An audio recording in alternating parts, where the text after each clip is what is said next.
Paano nga ba gawin to? Una, mag-record ka ng video yung may dumaan na sasakyan. Pagkatapos, hayaan mo lang mag-record ng empty background. Pangalawa, lumapit ka sa pader at pumetik ka. Next, open mo na yung CapCut at i-click mo yung new project. Import mo yung una at pangalawa mong clip. At pindutin mo yung add sa baba. Kapag okay na, i-play mo muna. Pagkatapos, hanapin mo yung timing. Kung saan nasa gitna na yung sasakyan, pindutin mo muna yung clip at hanapin mo yung freeze sa baba. Pindutin mo para magkaroon ka ng 3-second freeze frame. At pagkatapos hanapin mo naman yung overlay para bumaba yung naka-freeze mo na frame. Pag nasa baba na yung frame, i-adjust mo naman ito kahit mga 0.4 seconds. Next, pindutin mo yung pangalawa mong clip sa taas. Abante mo ng konti hanggang sa makita mo yung dot na record mo na empty background. Pindutin mo yung split sa baba. Click mo ulit yung nasa unahan mo na clip. At pindutin mo yung delete sa baba. I-play mo muna at magiging ganito na yung resulta. Next, click mo muna yung nasa baba mo na clip. At hanapin mo yung duplicate.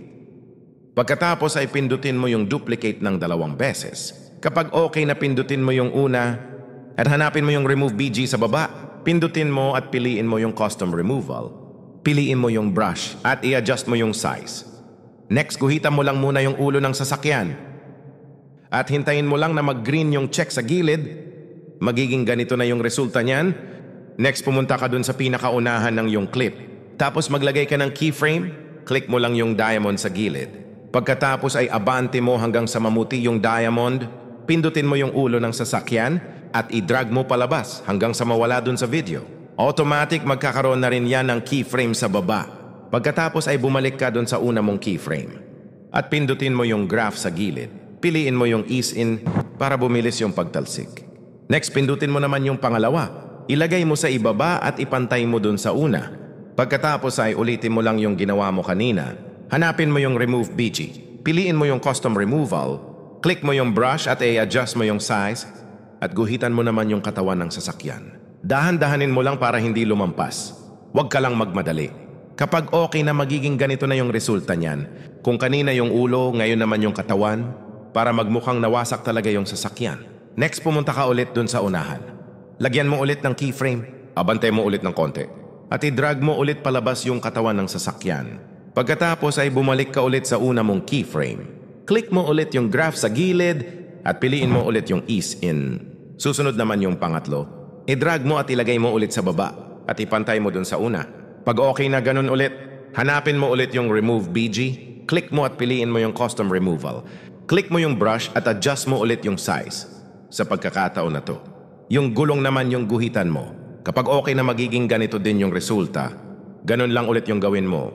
Pumunta ka ulit sa unahan at maglagay ka ulit ng keyframe. Tapos abante ka naman ulit hanggang sa mamuti yung diamond. Pagkatapos ay ganun lang ulit. Ilabas mo naman yung gulong sa video. Pagkatapos ay bumalik ka ulit sa unang keyframe. Lagyan mo ulit ng graphs.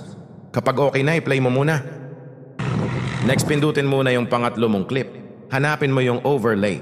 Pag nasa baba na yung clip, i-hold mo at ilagay mo dun sa pinakailalim. Pagkatapos, hanapin mo ulit yung remove BG, pindutin mo at piliin mo ulit yung custom removal. Kung naka-pro ka ay mas mainam kasi pipindutin mo lang yung auto removal. At automatic na ma-remove na yung background.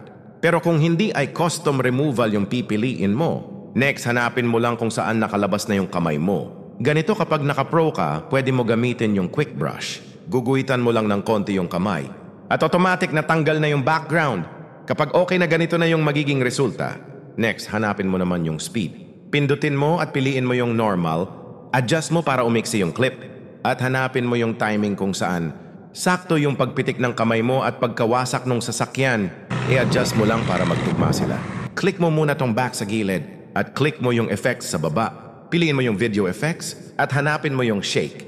Ipantay mo lang dun sa time na nawasak na yung sasakyan. I-adjust mo muna. Pagkatapos ay subukan mo munang i-play. Kapag okay na, hanapin mo na yung aspect ratio sa baba. Pindutin mo at piliin mo yung 9:16. I-adjust mo yung resolution. At click muna yung export. Kung gusto mo pa matuto ng mga advanced na tutorial kagaya nito, click the notification bell and see you next video.